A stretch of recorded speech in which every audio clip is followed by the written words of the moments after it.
Well, I just barely found a little bit of space here amongst all my plants. And if you've just purchased a bunch of new houseplants, or maybe you've been growing some for a while and you're just unsure, is today the day I should repot my plants or not? Well, that's what we're gonna be talking about in this video. My name is Devin Wallien. My family and I, we've been in the plant business for over 4 generations, growing and selling plants across the country. And I currently have around 200 houseplants here at my home in Westchester, Pennsylvania. And oftentimes I receive the question, how do I know when I should repot my plant? Well, before we get into that, if you've been here before, you know I like to really explain in detail the reasons behind why we might be doing something or not doing something.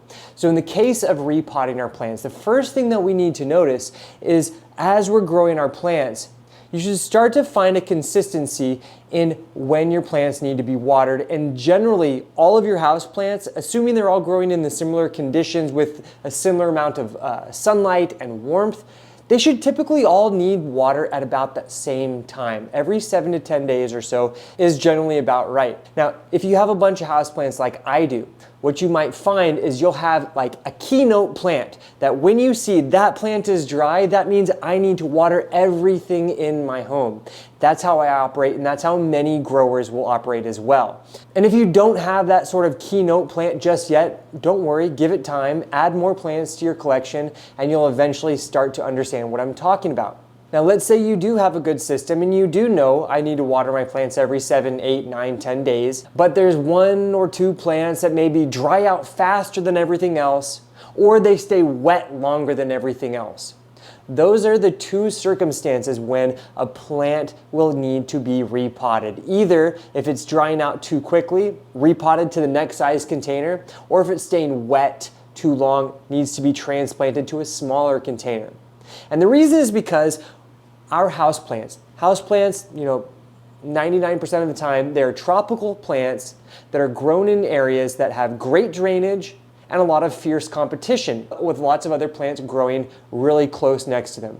When we are trying to mimic that situation in our plants at home, we need to keep our plants growing in small containers. Containers that are proportional to the size of the root mass. That means if you have a small plant like this, it should be filling out the entire container with its roots. Or if you have a big plant like this, it should also be filling out that container with its roots. And that simple point means that this Tradescantia and this jasmine should generally need water at the same time because their roots are using the amount of available moisture at the same general rate. But over time, as our plants grow, their root masses grow as well. As they grow, you will start to notice, all right, this little Peru Monstera, it is drying out too quickly compared to everything else. I need to repot it to the next size container. And that is honestly the easiest way to understand when you need to repot your plants, if it is drying out way faster than everything else in your home. But regardless, plants should be grown in snug containers and their growth should look like it's exploding out of that pot.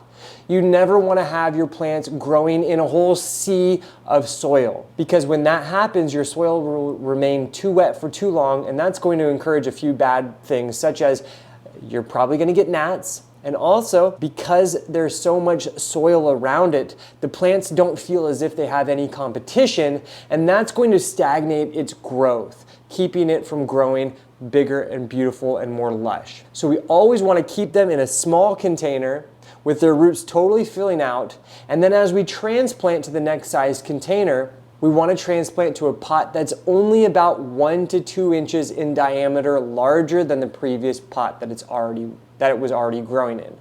Now, if you're going to be doing a lot of transplanting all at once, you really want to get nice and situated before you embark on this adventure, because it's going to be messy. First thing I always do, I always lay down a tarp just like this.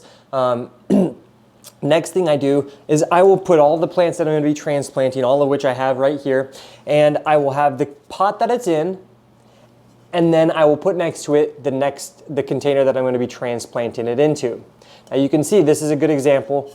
I have this little Dracaena, and it's in a 3.5 inch pot, or it's in a 4 inch pot, and I'm going to be transferring it to a 6 inch pot. So that's 2 inches larger than it was currently growing in. And I like to have all of my organization, ready before I start doing the process, because you don't want to venture off of your tarp once you've got started, because you're just going to be dragging that mess all around the home. Now the next thing you're going to want to have is some indoor potting mix. Indoor potting mix, it generally has a nice blend of different organic materials, including sphagnum moss, perlite, vermiculite, maybe some orchid bark, maybe some charcoal. Indoor potting mixes are essential for planting all of our house plants, but if you are looking for a little bit more of a curated potting mix, check the video link there. And in that video, I described 4 easy recipes for different kinds of house plants. But typically, an indoor potting mix bag like this is going to be fine for most of our plants. Go to the description below. You'll find a link to this one. This is what I like to use, and you can buy it online and have it shipped to your door.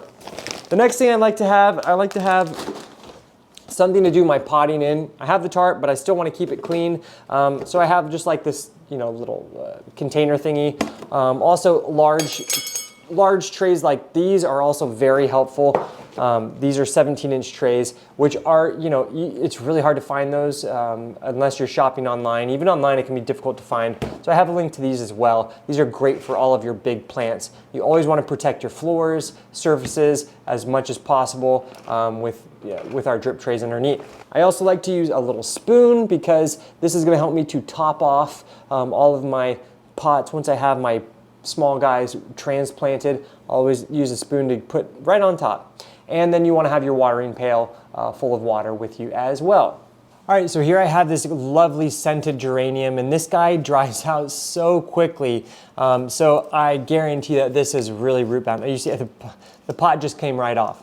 So you see how rooted this guy is, totally rooted all the way around. This is definitely a primo case of a plant that should be repotted. So once you have your pot popped out just like this, we're gonna just take our fingers and we're just gonna actually break these roots open. It doesn't hurt the plant. What actually it does is it will stimulate it to start growing roots once again. And sometimes I'll break up the roots towards the top as well. Now, we always want to use fresh potting mix when we are repotting. Anything that's refuse, like here, we'll add to our compost piles. And the reason is because our plants, as they're growing, they receive the majority of their nutrients from the soil that they're growing in. So once a plant has really reached that point where it needs to be repotted, generally that means it's used all of the available nutrition in that soil. So we don't want to be using nutrient deficient soil for our plants as we're repotting them. So that's why we're going to be using a new potting mix. Now, it was growing in this little 4-inch pot, and I'm going to be transplanting it to this guy. You can see the difference. It's about 1/2 inch all the way around, so it's probably 1 or 2 inches bigger than the container that it was growing in. That's perfect. And this container does have a drainage hole. Pots don't always need to have a drainage hole, but it will make your life easier if you're a beginner gardener to use containers that have drainage holes. But once you have a good feel on how to water your plants, drainage holes are not necessary. So I will start by filling up my container about as high as I think that this will need to go. Once I have it like that, I'll give it a little bit of moisture, just to really ensure that all that soil is going to be moistened. And I'll give it a little bit of mixed. We never want to give our plants too much moisture. We never want them to be sitting in soggy, messy soil. So you can take your hands with your soil, you squeeze it, and there's water that comes out, but it's not like dripping out. You got to actually put some force into getting it out. And then we're going to take this guy and we're going to do our best to keep those roots nice and flared out as we repot it. And it's really important that where that plant basically sits is going to be at least a little bit below the top lip of that container. You never want it to be too high. If it's too high, it's going to be a real hassle when you are watering it. So I like to just kind of gently pat it down. You never want to just like totally jam it down, but just gently pat it down. And then this is a good opportunity to use a long spoon like this. And you do want to nice and gently pat that soil down as well so that it really fills out those gaps, any air pockets. All right, sometimes the spoon is too slow. Continue to pat it down. You don't want it to be like dipped. You want it to be all nice and even. And once you have it repotted, we're gonna give it some more soil, or more water, I mean, just like that. And now you have a nice, healthy, freshly potted plant that is ready to start growing again. Now, sometimes you might have a plant like this one, which it's in the perfect size container, but you know, some of the soil over time has started to kind of like, you know, dip, so that there's really not enough soil on the top. That could be because, as I was mentioning, the plant uses the nutrients in that soil, and the soil will actually get smaller over time as it uses those nutrients. That's a good opportunity to just top off the top of our plants when it looks something like this. You can see there's kind of like these divots almost right here when it should be a little bit higher up. So when that happens,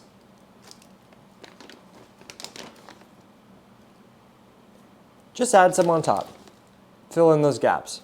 And sometimes what can happen if your plants are lacking a little bit of soil on the top, they can actually stagnate the growth of those plants. So by adding some on top like this, not too much, you don't want to put that stem under too much soil, but what it can do is it will start to make the plant feel more comfortable, and then that can actually start to initiate new growth. It's like a little simple cue. The plant feels a little bit more comfortable and it starts growing again. And there you go, that looks much better. Likewise, you can see the same thing on my jasmine. You can see how it's like where the root like is flaring up right here, but then it kind of divots down right there. We don't want that. So we want to fill that back in. I'll just dump some in. Oops. And just put it around like that. And now that should be much, much better. And I will show you guys one more example. Oh no. It sucks. Try not to let that happen while you're repotting all of your plants. Oh well, I can propagate this easy. All right, I'll show you guys one more example. Sometimes plants get injured. With a plant that is a climber, I have this beautiful Monstera standelena, I think. And so when we are repotting plants like this, first thing we want to do is disconnect it from whatever it's climbing up. And the other thing that will help you navigate whether a plant should be repotted is like I was mentioning, if it is stagnating in growth and it's just not getting any bigger and you want it to, that's probably a good cue that it's an opportunity to repot. So first thing, undo it from what it's clinging to. Take that out. Same thing we did before, gently massage around the outsides. Now this guy is kind of stuck. So when it's stuck like that, I'll take my thing and just kind of push it out. There you go, look at that beautiful root system. And like before, gently just kind of break it up so it's not circling. Beautiful. And as I mentioned, we're gonna go to the next size container. It'll be a 6-inch pot for me. We're gonna fill it up about halfway. Moisten it.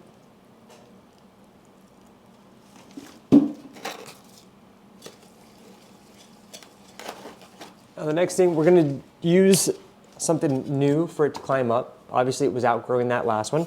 So I have this little guy found in my garage. I'm going to stick it down there. might be helpful to have somebody hold it for you if possible. If not, then you're gonna have to use all 4 limbs. Use my knee, hold it in place with my forehead, and then I will take this guy, just try to spread those roots out as much as possible.